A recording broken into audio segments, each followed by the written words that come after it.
then a series of 8 visions that happen one night.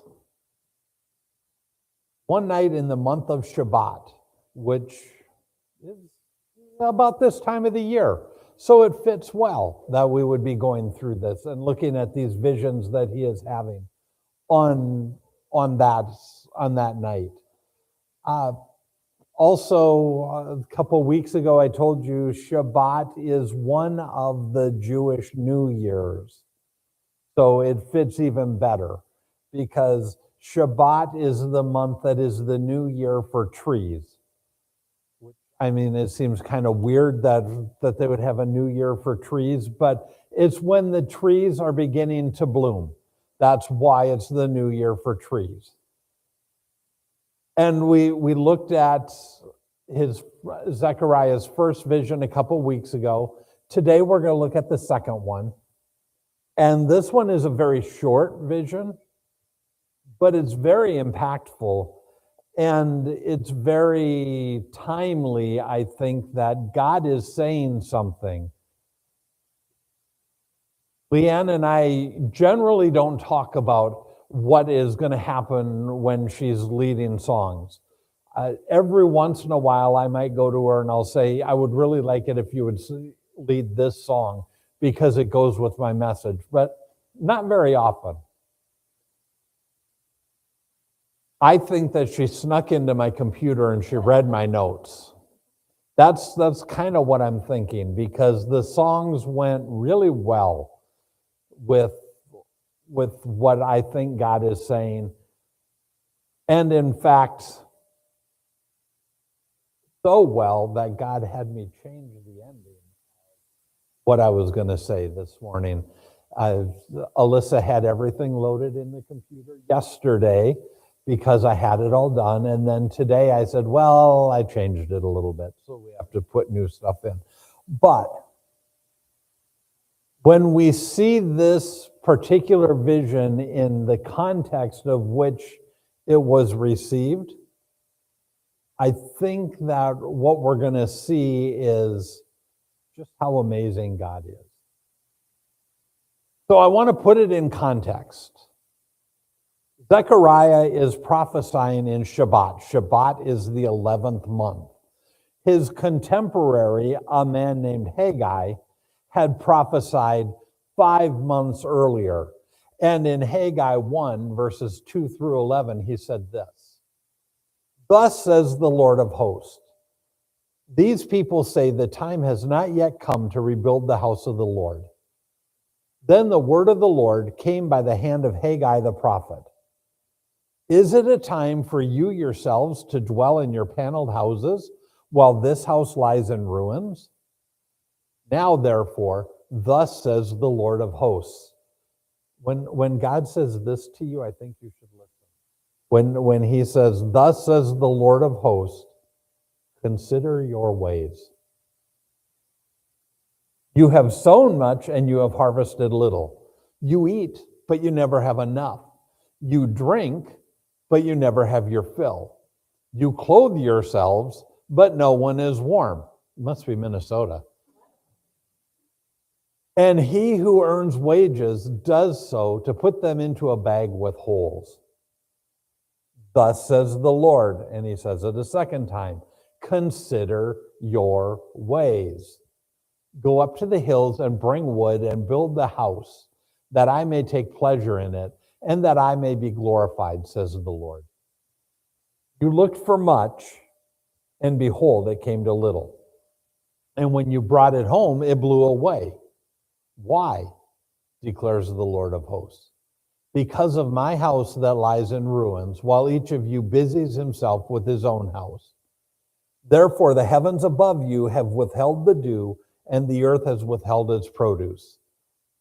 And I have called for a drought on the land and the hills, on the grain, on the new wine, the oil, on what the ground brings forth, on man and beast and all their labors. So here's what's going on. The people were sent back to Jerusalem to rebuild the city, the walls, and the temple. And instead, they were scattering out to the places where they were going to live, and they were building their own house. That's what's going on. This is what God is talking about. That's the literal meaning of this prophecy. God is saying, build the temple.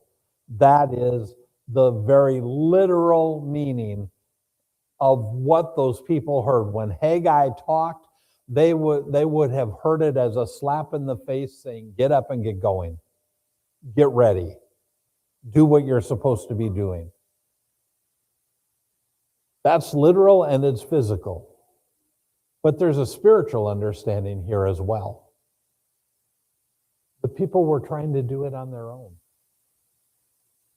They were trying to do it their own way, and they weren't trusting God.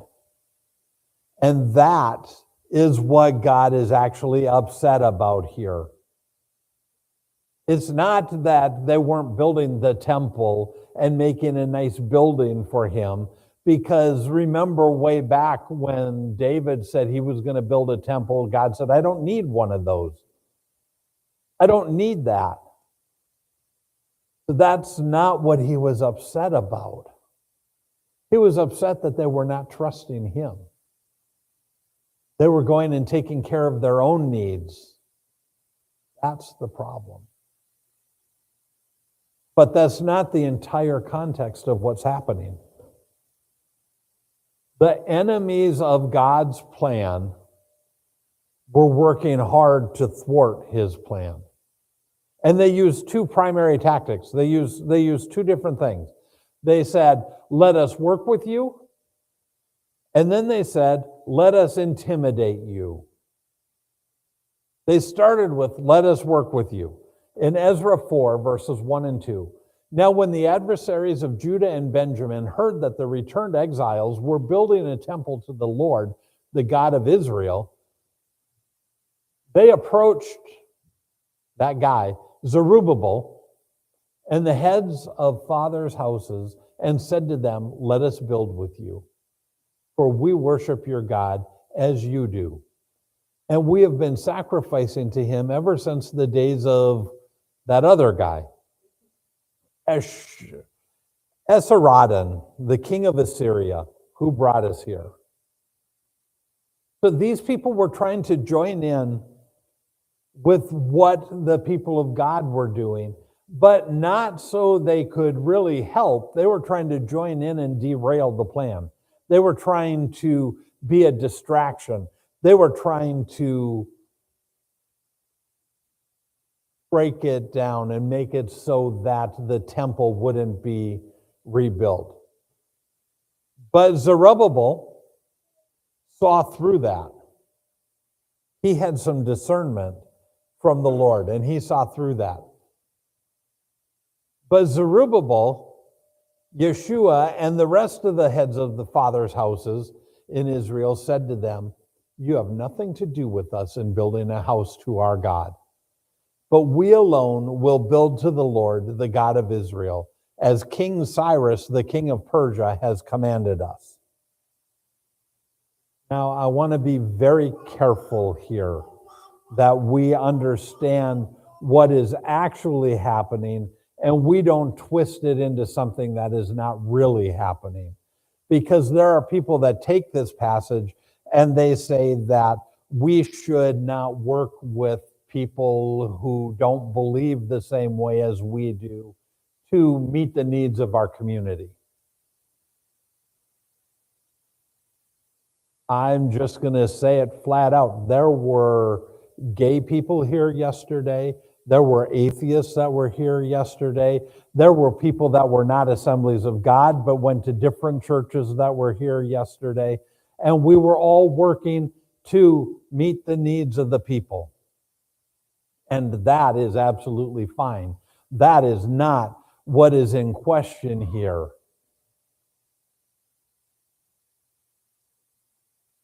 This is speaking specifically of building the temple, of building the place of worship.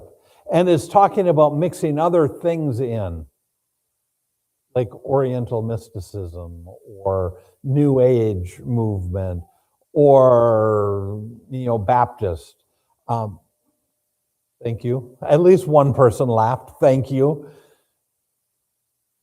With our precious faith. It's talking about being careful what you choose to accept as doctrine or theology. If it doesn't come from God, let it go. Look, we can work with Buddhists, we can work with anybody to meet needs. That's not the issue. The issue is when it comes to what we actually believe, what are we going to allow to influence us? This goes all the way back to Balaam. When he couldn't curse the Israelites, remember the story? Balaam was called by the king of by Balak, and Balak said, "Curse these guys, curse these Israelites, they're coming. And if you curse them, maybe then in the war that's about to happen, I can win." And Balaam went to the Lord, and the Lord said, "Hey, what should I do?" And the Lord said, "Don't do it." And Balaam went to Balak and said, I can't do it. I can't say something that the Lord doesn't want me to say. And this went on for a couple times. And then finally, Balak threw enough money at Balaam that he said, okay, we'll do it. So Balaam set off on his way to go, and he was going to curse the Israelites. And God was a little less than pleased with that. Right? Remember the story? God was a little less than pleased. And Balaam's donkey just wouldn't go, wouldn't do what he was supposed to do. He wouldn't walk. Balaam tried to beat him to make him go, and the donkey didn't go. And Balaam beat him again, and the donkey didn't go. And Balaam beat him again. And not only did the donkey not go, but the donkey looked at him and said, "Knock it off." The donkey looked at him and said, "I'm only trying to help you here." And Balaam finally relented, and he didn't go and curse the Israelites, but he wanted the money. So he went to Balak and he said, "I can't curse them. God won't let me curse them. But here's what you do. Get your prostitutes, send them into the camp. When the men start to commit sexual immorality with them, God will take his blessing off them."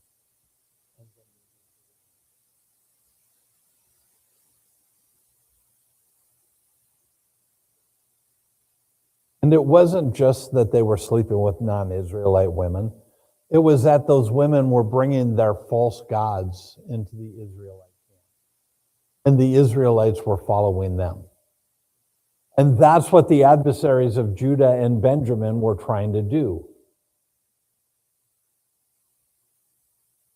Zerubbabel said, "No, thank you."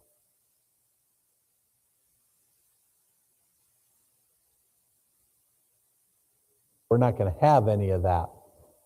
So when they couldn't do that, when they couldn't get in and distract them away from the work, they moved on to another tactic. Let us intimidate you.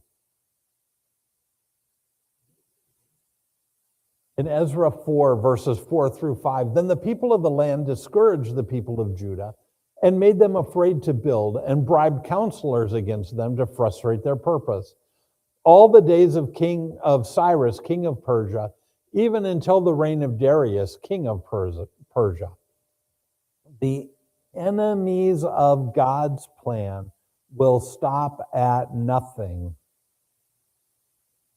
to interrupt, slow down, or destroy God's plan. Do you understand that? Understand that the enemies of God's plan won't stop. Their goal is to stop God's plan. That's what they're going to do. But the adversaries of Judah and Benjamin, these people that were coming against them, they were pulling out all the stops. They even sent a letter to the king. This particular king is Artaxerxes. Artaxerxes was the king that was between Cyrus and Darius. And they laid out these accusations. They said, Jerusalem is a rebellious and wicked city. They said, if the city is rebuilt, they will not pay tribute, custom, or toll, and the royal treasury will be impaired. They said, this city is a rebellious city, hurtful to kings and provinces, and sedition was stirred up in it from old. They said, if the city is finished and the wall completed, you will have no possession in the city beyond the river, which is a reference to Jerusalem, the city beyond the river. They were trying to get the government on their side to stop the thing they did not want.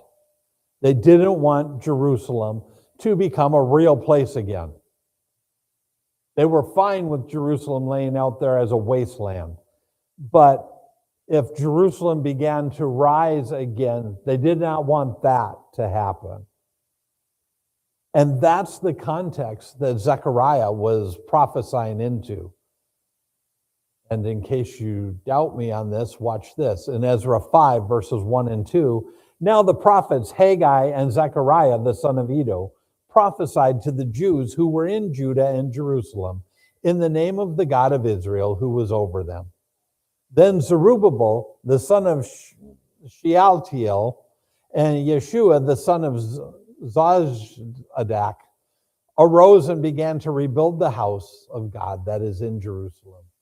And the prophets of God were with them, supporting them. God's prophets were encouraging the people of God to do the work of God. That's what they were doing. That's what these prophecies are primarily about. The first and primary interpretation of these prophecies is that they are supporting and encouraging the people to finish the work. Remember that the first vision Zechariah had, the one that we looked at a couple weeks ago, the main points or the ideas were God was with them in their trouble, God was still with them, and God was going to continue to be with them. So now let's get into Zechariah's second vision, and let's look at horns and craftsmen and what that might mean. Zechariah 1, 18 to 21 says, And I lifted my eyes and saw, and behold, 4 horns. And I said to the angel who talked with me, What are these? I probably would say that too. What are these? And he said to me, These are the horns that have scattered Judah, Israel, and Jerusalem. Then the Lord showed me 4 craftsmen. And I said, What are these coming to do? And he said, These are the horns that scattered Judah so that no one raised his head. And these have come to terrify them, to cast down the horns of the nations who lifted up their horns against the land of Judah to scatter it. What? What are the horns? Let's start there. What are the horns? The angel says that they are the horns that have scattered Judah, Israel, and Jerusalem. So in that culture, horns were a symbol of power. If you had a vision of a horn, you were having a vision of some sort of power, someone who was in power. And there are 4 horns. Often in prophecy, these horns refer to kingdoms or nations. In Daniel 7, verse 24, we see, As for the 10 horns, out of this kingdom 10 kings shall arise, and another shall arise after them. He shall be different from the former ones, and shall put down 3 kings. The horn is some sort of power, some sort of kingdom, and that's what we look at. So there are 3 different interpretations, and they all work here, I think. for what the four horns are. The first is past kingdoms that had persecuted Israel and Judah. People who subscribe to that usually say that these four horns are Egypt and Assyria and Babylon and Persia.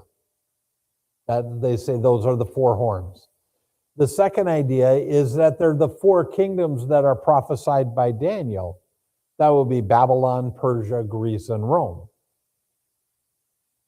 And the third version, and I kind of like this one the best, is that they are a symbolic description of all of Israel's persecutors. The number 4 would represent the 4 points on a compass, so north, south, east, and west. I know that's backwards for you guys sitting out there, but I'm up here. So that would be the idea, that these 4 horns encompass everyone or every kingdom that has come against Israel. Like I said, any of these ideas work for this vision because the idea is simple, that God's people have been persecuted or scattered, or both, persecuted and scattered. Then there are the craftsmen. There are 4 craftsmen, and they have come to terrify the 4 horns and cast them down. There are 4 horns and there are 4 craftsmen. And I think what we can understand from that is that no matter what comes against us, God is able. God is able to defeat it. God is able to fight it. God is not overwhelmed. He is not outnumbered. His craftsmen or his people or he is equal to the task. So what is the task? The word for terrified there is heard. Harad is how it's pronounced, but in Hebrew they don't have vowels really. That's why you have some really strange words that show up sometimes. But harad, and it means to make ashamed. The craftsmen are going to cast down the 4 horns. They are going to cast down the ones that came to intimidate and persecute the people of God. So again, in the immediate understanding, the people that Zechariah was relating this vision to, what they would have understood is they would understand that the temple would be completed. In the context of the previous vision and this vision, they would understand that God was going to restore them to what they once were. That's how they would have heard it. They would have understood the future implication that there is coming a time when God will make all things right. So, how does this apply to us? How does this apply to people who are living in suburban Minneapolis, in Minnesota in 2026? What does it mean? How can we apply it to us?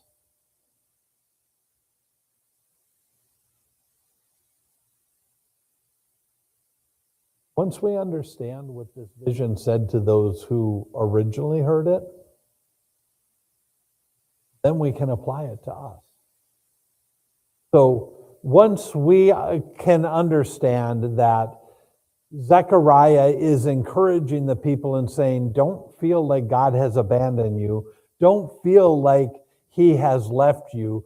Don't feel like you're going to be overwhelmed no matter what is going on. Once we understand that that's what they heard, then we can apply it to us. And here's the thing, just like the people of Jerusalem, There are people who are going to want to join us and distract us and water down our message. It happens all the time. Always people are looking to change our message. There's a real good reason for that, because our message is inherently offensive. Because the message of the gospel doesn't start with God has an amazing plan for you. The message of the gospel starts, you're wrong and you need to change the way that you think. And that's offensive. John, how do you like it when someone comes up to you and says, you're wrong? No, not at all. Yeah, me either. I don't like it a whole bunch.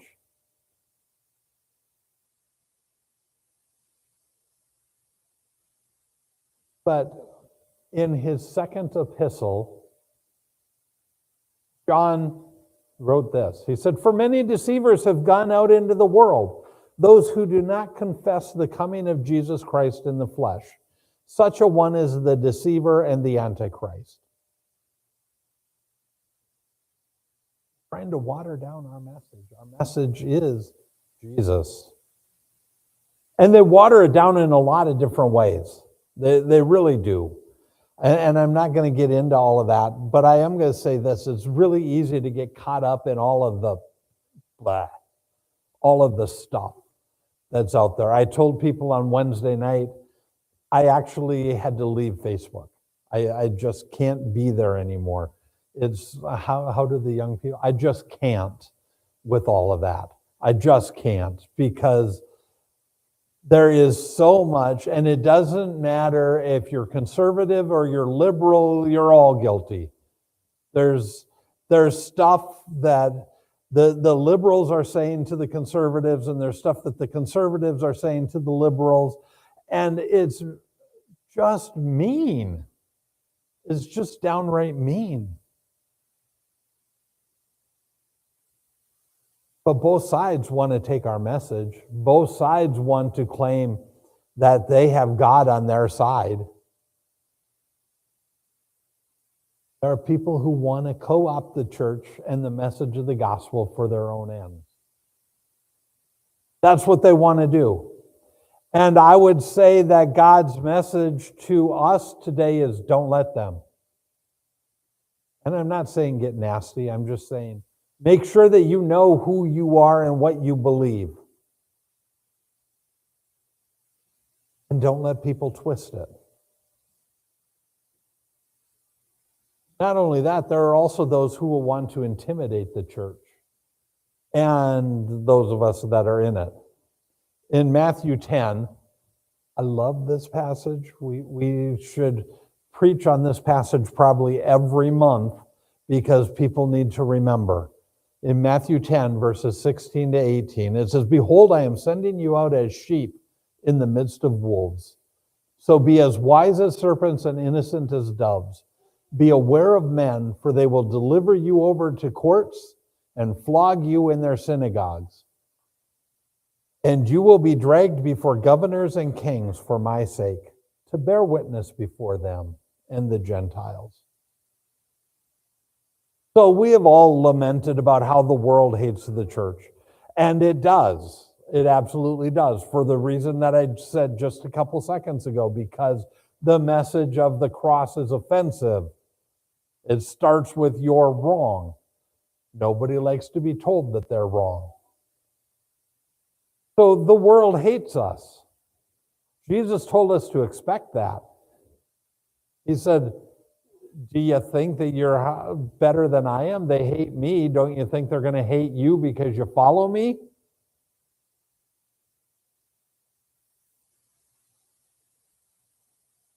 The world is always going to be attacking us for this or for that or for whatever thing. But God's message to us is really pretty simple. Is really an easy thing to understand, and that is this. And you will be hated by all for my name's sake. See, I told you so. But the one who endures to the end will be saved. His encouragement to the church, his encouragement to us this morning is that he is in control. He has a plan, and it's going to be worked out.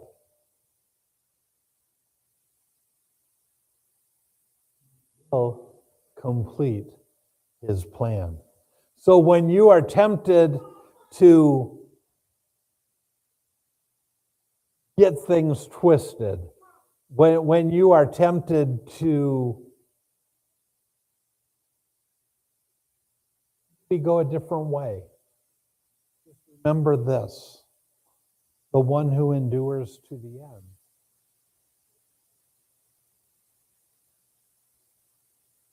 Lord, thank you that you have not left us alone. You have not put us in a position that is unsafe. We are safe within your hand. No matter what happens out there, no matter what circumstances come against us, no matter what, you are up to the task. You are always up to the task, and we can trust you. You are going to accomplish what you set out to accomplish. We thank you for that encouragement. And this morning, as we get ready to leave here, may we remember that, and may that encouragement bring us hope, and may that hope bring us peace. We do love you, and we praise you.